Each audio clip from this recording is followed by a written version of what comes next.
Tiempo.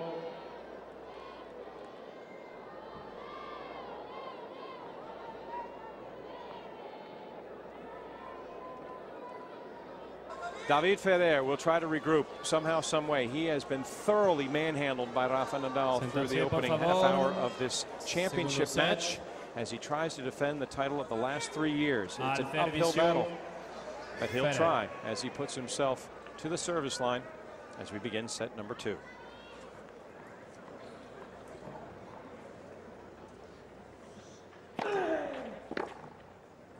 And I'm going to stick to my original theory about losing a set at 6-love. For me, you don't worry about it one bit. To me, it's easier to do that than to lose a 7-5 or a 7-6 set about thinking what could have, should have possibly happened in that set. Ferrer just says, heck with it. Can't do any worse. And you and I disagree just slightly in this regard, not particularly in this instance.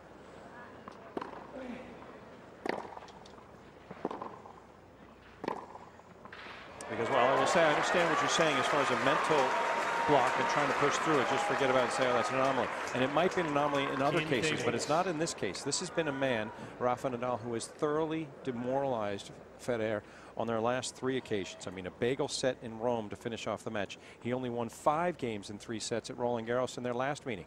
Not a single game in set number 1. It's tough to push past that. Just got to put that ego aside and say, it was an aberration. I'm going to play a whole lot better, and he's not going to get any better.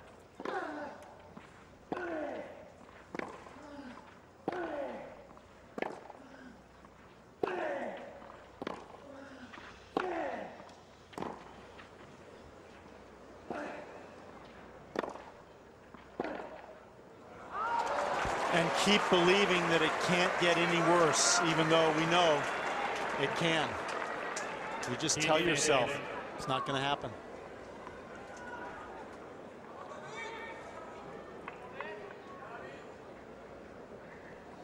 Most guys win a set 6-love. They get that false sense of security. They take their foot off the gas pedal.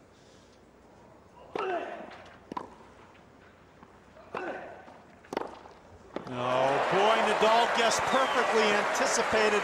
He knew exactly where that ball was going.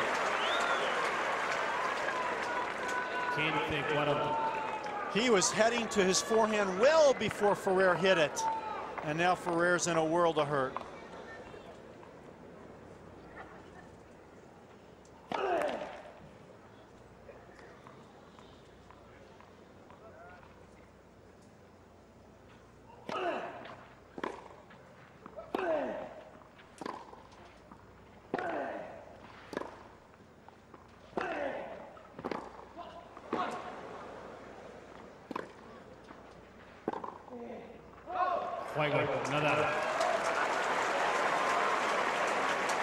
It's a master class, an exhibition of clinical proportions. I mean, this has just been unbelievable what Nadal has been able to do to the man who hasn't lost in 19 matches. The 2 seed looking like the top man. Doesn't Nadal have a bad knee? Well, there's been talk all week long about how he is playing with some pain. He says there's discomfort, even pain, but I'm able to do what I need to do on the court. And as long as I'm able to do that, I'm going to keep on playing. Hopefully the results will speak for themselves. And today, it looks as if there is not a thing bothering him. And, you know, as our friend Robbie Koenig likes to say, matches like this, it will be a battle royale. But it has been far from that, not even close. That's what I would have guessed at the beginning of the week. But Nadal keeps doing that John Lennon thing to Ferrer, keeps playing those mind games forever. You had the Beatles rolling on your iPod earlier today? It's just, you rarely see. Because I'm starting to think help.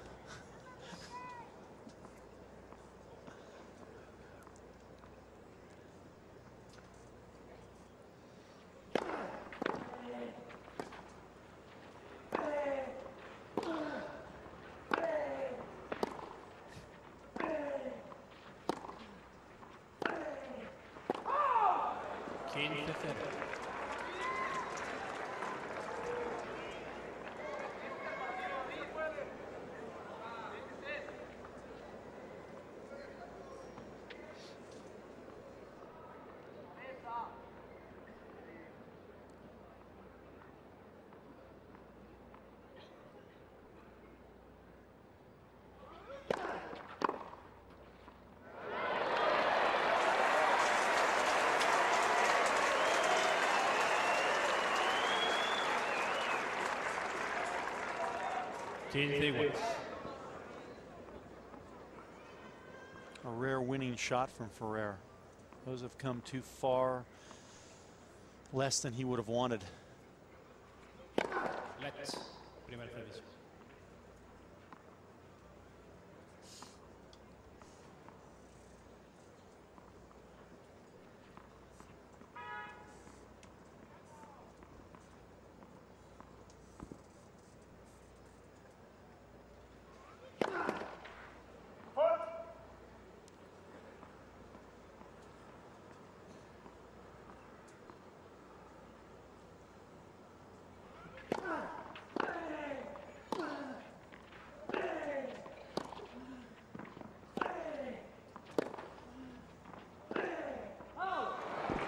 It's funny, if you're off just a little in this game, it means so much, particularly when you're playing against someone who's got your number. Just miscalibrating his Ferrer, and because of that, unable to get on the scoreboard.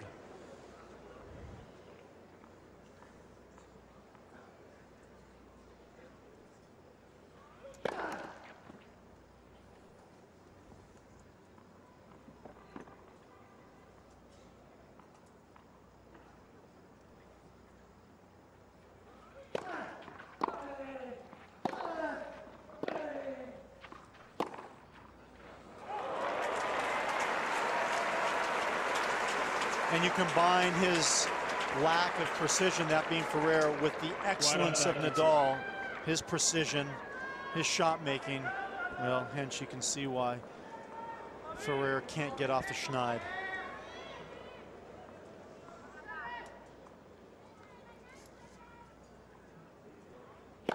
Let's. Primer servicio.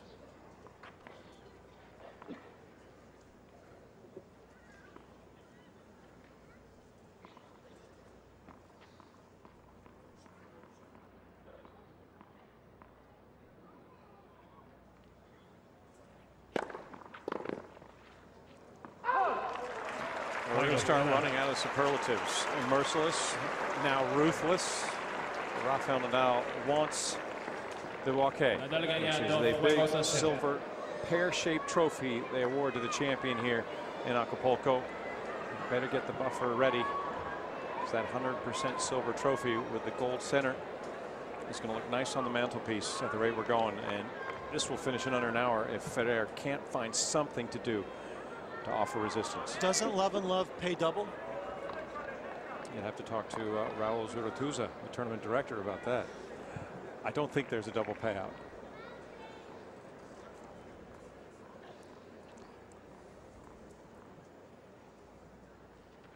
In fact, with a new stadium that's going to start construction in a little while here to further enhance these facilities, there's no money left for double bagel. Well, I'll tell you what, it just got a whole lot worse for Ferrer, because now he has won only 1 point out of 11 in this match when he's had to hit a second serve.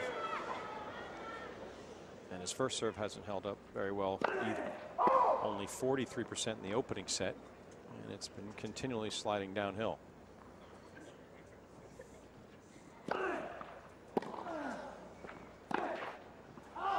It just shows you, Kevin, when someone's a little bit better than you, all those little weaknesses that you have, they're magnified. And right now, the difference typically between Nadal and Ferrer has been the serve.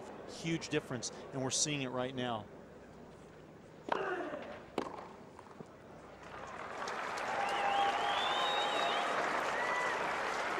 You only have to be a little bit better than someone to beat them really badly and make them look bad.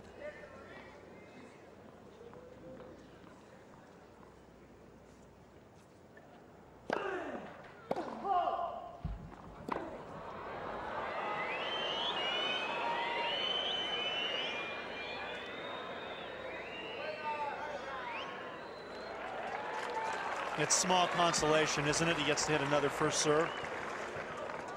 Primer servicio.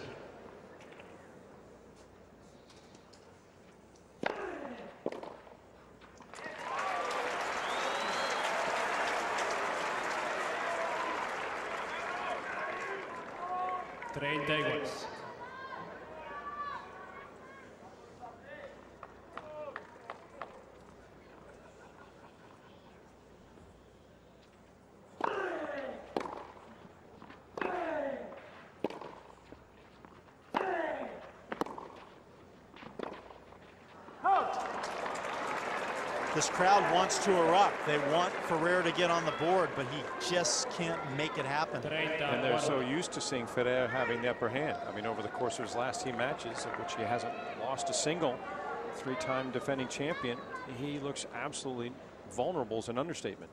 This is demoralizing.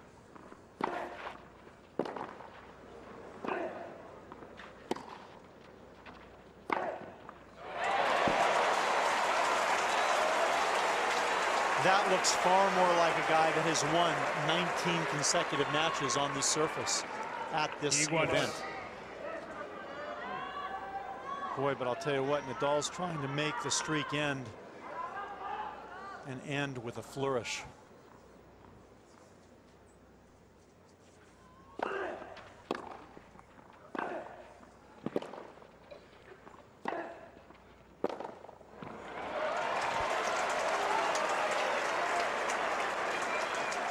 I guess perhaps, Doug, what's most surprising about this is you have to remember these are 2 top 5 players.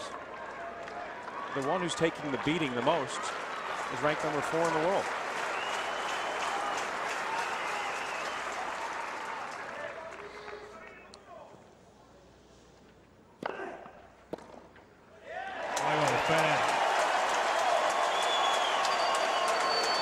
Ferrer is on the board.